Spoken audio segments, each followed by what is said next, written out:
Well, as many of you know, economic development's been very close to my heart. And when I was governor, when I was lieutenant governor, even when I was in the state senate, helping empower rural business owners has been very important to me and remains so today.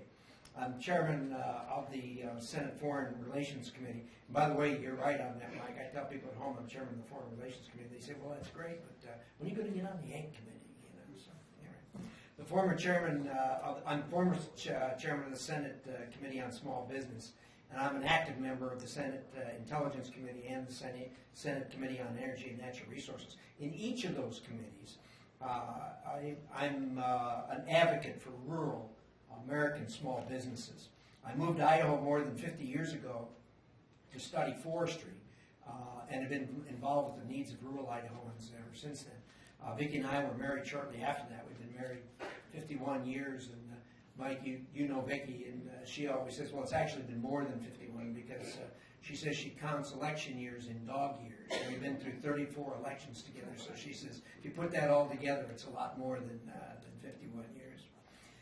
Not only have I covered every corner of my great state in my years in public office, but I've lived it personally, both as a small business owner and a rancher, and I've had a chance to see my children grow up and take over these enterprises and build their own enterprises, and occasionally they even take advice from me, reluctantly sometimes, solicited or unsolicited.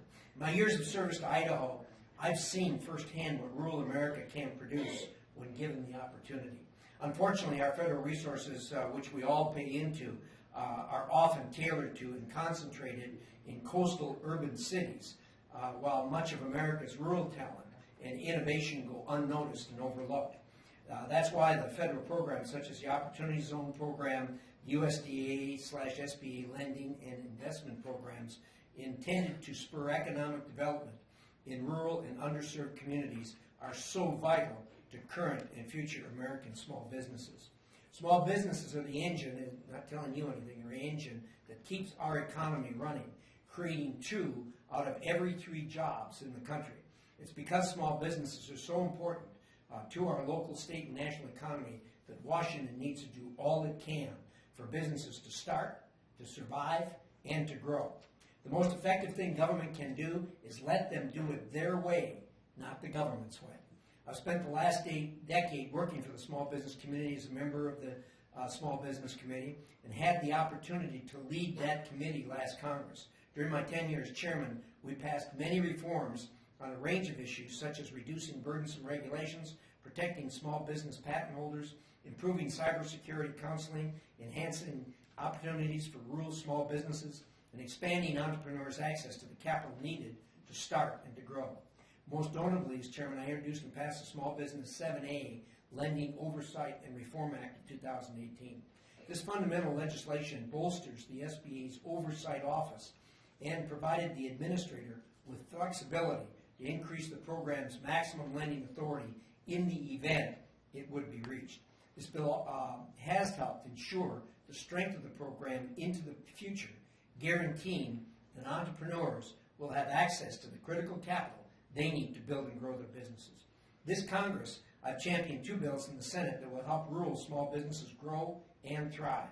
The first, the Small Business Investment Improvement Act, will help bring more early-stage capital to small businesses and ensure oversight of the Small Business Investment Company program.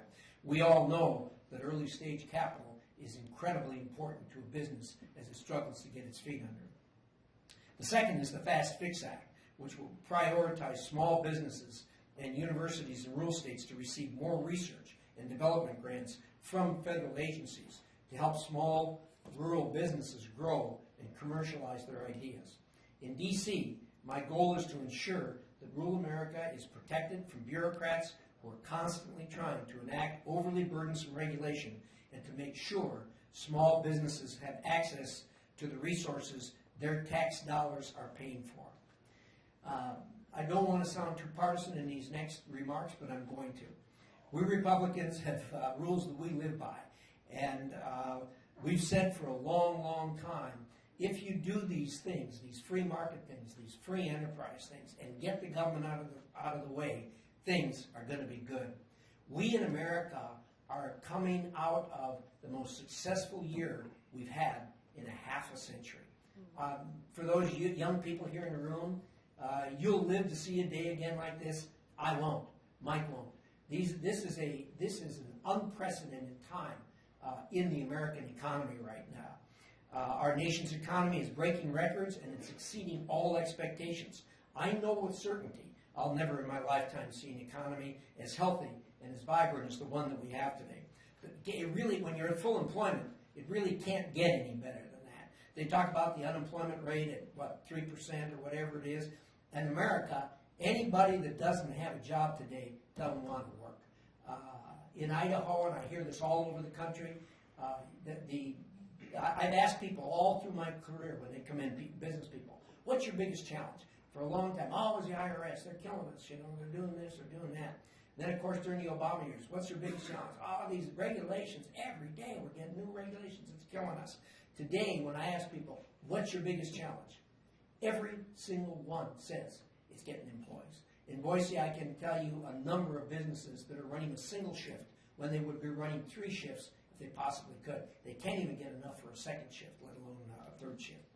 The strength of our economy has been the product of a robust Republican effort. Thanks to Republican efforts to roll back the regulatory onslaught placed on American businesses by the previous administration, the Republican tax cuts, workers and families are keeping more of their hard-earned dollars, and businesses are investing back into the economy. We made one mistake when we passed the tax reform bill, and I get it over and over again, and I got to just shake my head. People don't understand things completely, and I got over and over again last January. You know what?